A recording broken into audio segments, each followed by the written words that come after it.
স্বাগতম career booster একাডেমিতে। সরকারি চাকরিজীবীদের জন্য এখানে থাকছে নবম পে স্কেলের সর্বশেষ ও নির্ভরযোগ্য আপডেট।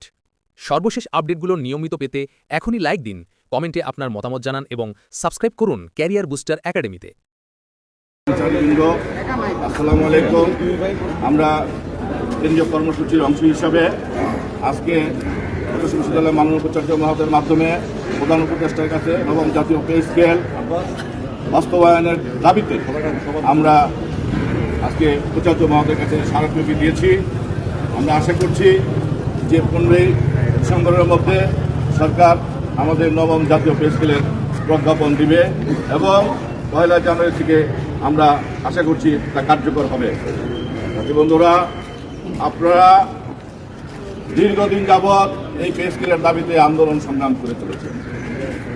সে আন্দোলনের প্রেক্ষিতে সরকার একটি পে কমিশন গঠন করেছে এবং আমরা আবারও বলছি, আমরা আশা করছি যে আমাদের যে কেন্দ্রীয়ভাবে আলটিমেটাম দেওয়া আছে 15 তারিখের মধ্যে, 15 ডিসেম্বরের মধ্যে আমাদের সেই পে স্কেলের প্রজ্ঞাপন দিতে হবে।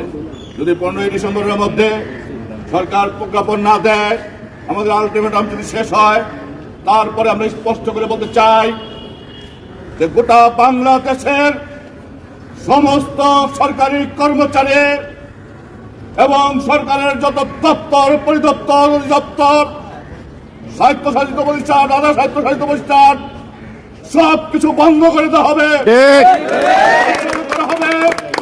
কারণ সরকারি কর্মচারী আজকে পথে বসেছে, তাদের সংসার চলে না, তাদের জীবন মান চলে না, আত্মমর্যাদা রক্ষা করতে আমরা পারছি না।